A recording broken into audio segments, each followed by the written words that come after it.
What's going on, fellow redliners? Welcome back to another vlog, welcome back to another video. Thank you guys for joining me today. As you can tell from the title, we're going to be talking about the top 5 things that I dislike about my C8 Corvette. And before we even get into that, I want to start this video off by saying this car is absolutely incredible. There is nothing you can get for anywhere near this kind of value. These things are minor nitpicky things that kind of make my experience just minutely worse, and I just wanted to come on to share these thoughts with you guys in case it helps your buying thing. You know, you may reconsider because you're like, oh well, I didn't consider that. So that's really why I want to make this video, and I hope you guys can appreciate that. If you guys do and it helped shape your thoughts on potential purchasing, or even do you guys agree with it? Do you guys have similar thoughts? If you guys do, please leave it in the comment section down below. If there's something I didn't cover in this video, please do so. If you guys did, please appreciate the video by hitting the thumbs up. Show me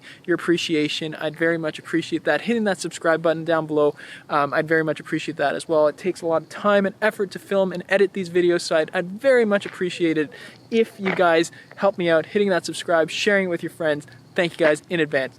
Without further ado, let's get into the video.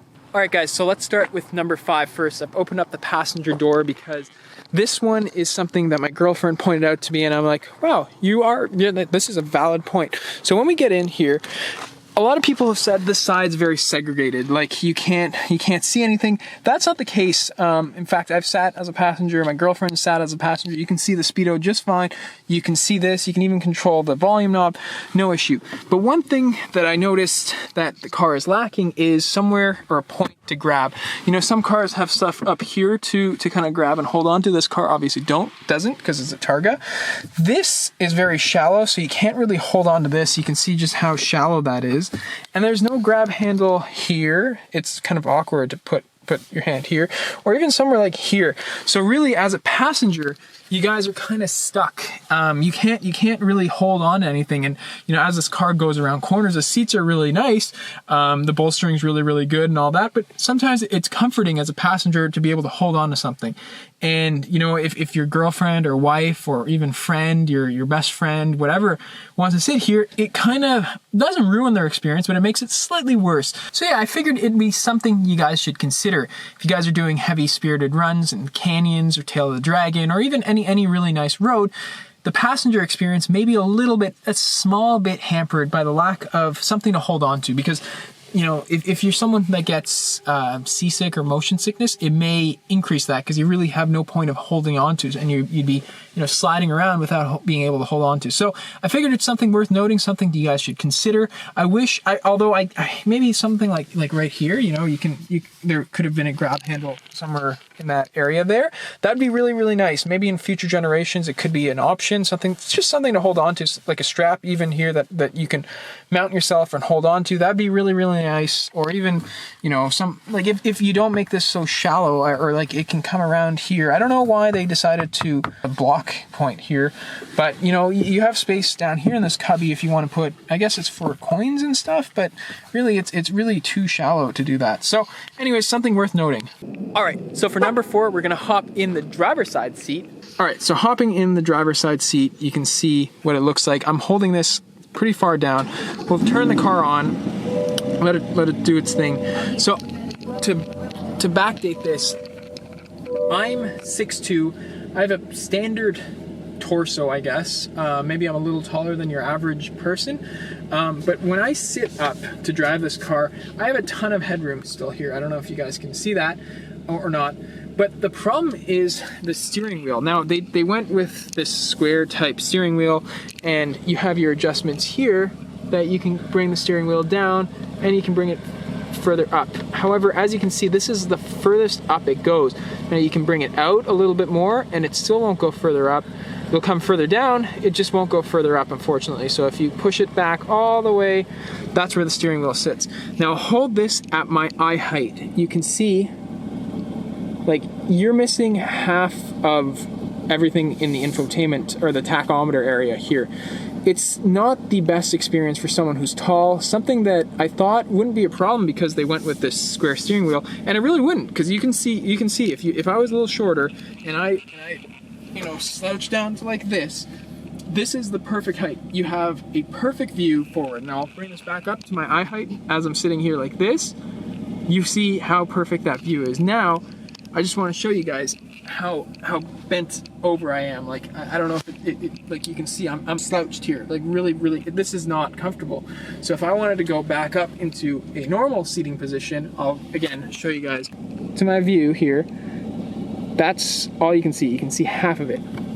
So if this came up a little further, I don't know what the restriction is, because there's a bunch of space here that this could, like there's this much gap. This could have been shifted up a little bit, or if this cluster is just shifted up just a little bit, it'd be perfectly fine. It's not a huge deal, because if you do have a 2LT or a 3LT, you get the heads-up display and you get a large amount of what's being shown here, but essentially you don't get your top gauge here. Now in this mode it's fuel economy, so not that important.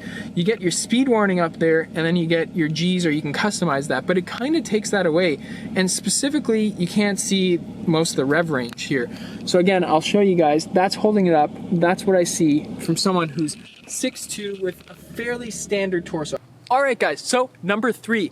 Everyone knows and everyone has heard, if you know anything about the Corvette, it's had some build quality issues. This is the first model year, so it's something to be expected. Almost every car with its first model year has some issues. The Corvette C8 has had, in my opinion, more so than normal. Let me show you. My car actually has its own build quality issue, and I'll show you that in just one sec. But let me highlight some of the other ones if you're not familiar with it. The first one obviously being the door problem. I've left the door open here because you can see there's a screw right there. I don't know if the camera does it justice, but there's a screw right in there that has been chipping away people's door. And the problem is that screw was left out a little too far. It wasn't filed down, or the right screw wasn't used, and it's caused major chips here. Now, the other build quality issue is that a lot of you guys, if you guys have been following YouTube, people who do spirited driving or start to do donuts and stuff, have found check engine lights on their car. And that's because of the fact that the transmission fluid is underfilled from the factory. Chevy has come out and said the way to resolve that is to top up your transmission fluid. Fairly weird. Does that mean that the transmission is starving for fluid when we're doing heavy G's? I don't know. I have no idea, but that I think is very strange. You know, these are Z51 cars, even sports cars. Like you can get high G's if you're doing corners really quick. Very, very strange to me. The other thing, of course, that we saw was this here. We saw a detailer doing a wrap, and they noticed that this thing wasn't screwed down. Thankfully, mine has had its screws put in, so no issue there. But the issue that I have with my own car, this is the Sebring Orange, which was a $1,500 paint option extra, is that the bumper, in my opinion, does not match. Now, everyone knows that there can be differences between plastic, metal, whether it's fiberglass or metal or whatever, there's gonna be a natural difference, but this is quite severe. Let me show you. So, I hope the camera does it justice, but you can see the stark difference. I can see it through the lens. Look at this. This is a completely different color than that. That is pretty, like, I'm pretty disappointed with that. Like, there's no blend action happening. You can tell that this piece was painted completely different than this piece, and there's no blend, no effort to blend, nothing like that. I find that really weird. I brought that up with my dealer when I took delivery. I'm gonna see if I can bring it up with Myers again. Thank you again, they've done a great job. But I'm a little disappointed in this, and like, even taking a few steps back, you can still see the big difference between that and that. The other part where you see a huge difference is on the hood here. I don't know if you guys can see the difference. Obviously, that being a different color than that. It's a little better on the rear bumper, however, still prevalent. So let me see if I can show you that. It's a little dirty, but you can see, do you see that now? You see the different colors between that and that? Very strange. I'll come back here to show you guys that it's in fact the case on both sides. You can, let me see if I can get an angle here. I don't know if that does it justice. Oh, like, I mean, you can tell here. But again, the front bumper is the worst in my opinion. The rear bumper is a little bit better. Still not acceptable. I'm just a little shocked that this passed quality control. You know, I'm not complaining. Like I said at the start of this video, there's nothing you can beat for 60K, or, you know, how most cars are going to be options 75, 85K US. Nothing can compare. In fact, Freddie, Ed Bolian, and Tyler put something together the show's called Car Trek. It's like a Top Gear kind of thing where they go out and try and find exotic cars for CZK. If you guys haven't watched that series, go watch it. It's so good. But anyways, it just kind of shows you how good this car is. I just think that is a little bit disappointing. Again, like I said at the start of this video, very minute stuff. It is something that I want to raise attention to though. All right, so for number 2, we're back in the car here. We're gonna fire the car up, and I wanna show you guys what I think is a pretty significant issue. We didn't have this issue on the C7, so I'm not sure why it's an issue on the C8. Now maybe there's more stuff to display on here, I don't know, but look, when you change the mode, there's a lag between the menus, and sometimes it does it, sometimes it doesn't. So let's see if it does it here. Okay, it didn't do it there. Let's go, let's say to track.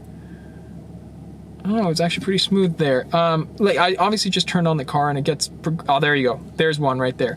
And sometimes it's super, super long. Like it'll, like there, you see, it takes, sometimes it can take forever to switch between modes. And as you're driving, it's an issue. The other thing that I find, we're gonna put this in drive here, is the laggy speedometer. And you know, this was an issue on the C7 previously too, but it wasn't so much an issue because you had an analog speedo. Here, there's a lag on the heads-up display and here. So if I accelerate, you see how it skips? It's not fluid. It's not, and even if I'm braking, you can see it lags. Like it's not smooth. Many other cars do this. It's not a problem of computation, I don't think, on this car. I think it's just that the refresh rate is not high enough, which obviously it's sad. There's a lot of cars that are able to do it, and it sucks that this car doesn't. So it doesn't give you an accurate description, like speed rating, and if you're going to 0 to 60, for example, you know, you miss it. Like here, I'll slow down, and I'm just gonna floor it. I'm not gonna launch control, but you can see what I mean. See, I was well past 60 there as we're slowing down for stop sign, but it doesn't show you the accurate speed, which I think is a little bit disappointing. All right, we find ourselves at the back of the Corvette for number 1, and that is because my biggest gripe with this car is how quiet this exhaust sound is. I've kind of alluded to this in my other videos. If you guys haven't seen those, well, I'm gonna go into it extensively now. It's super quiet, especially this. It has the NPP exhaust just like the all my C7s. I've had so many C7s. If you guys are new to the channel, I've had probably, I think, 7, 8 C7s. I can't remember. I still have a bunch. Anyways, that different video. This car is super, super quiet. Now, it sounds really good and fairly loud from the outside. However, in cabin, it's incredibly quiet. I'll hop in there in just a second. I'll show you what I'm talking about. But first, let's do a warm start from back here. And with the auto, obviously all C8s come in auto, which means you have auto start, which I'm just going to show you guys here. Click that button twice. The car is going to roars to life. It sounds really good. In my opinion, it sounds really damn good from the outside. It's just that there's a lot of sound deadening, and I think it's still fairly quiet outside, significantly quieter than the C7 is, but where you see the big difference is on the inside here. I'm gonna hop in, we're gonna do some revs, and I'll show you what I'm talking about.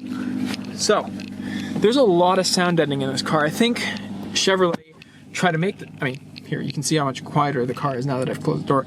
Chevrolet really tried hard to make this car like more of a grand tourer, in my opinion, which they put a lot of sound deadening. That probably has a lot to do with the fact that the motor is there. They didn't want any noise to come in and dilute the conversation inside the cabin, which I can understand, although it's a sports car, in my opinion, which, you know, you're supposed to have some natural sound in here. You're not building a 911 where it's supposed to be quiet, quiet, quiet.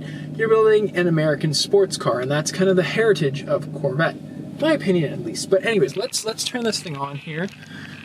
So, foot on the brake, click the button. It's already on with the auto start, but you gotta do it to kind of activate the gauge cluster here. So, I'm gonna be quiet, and you guys can hear the sound.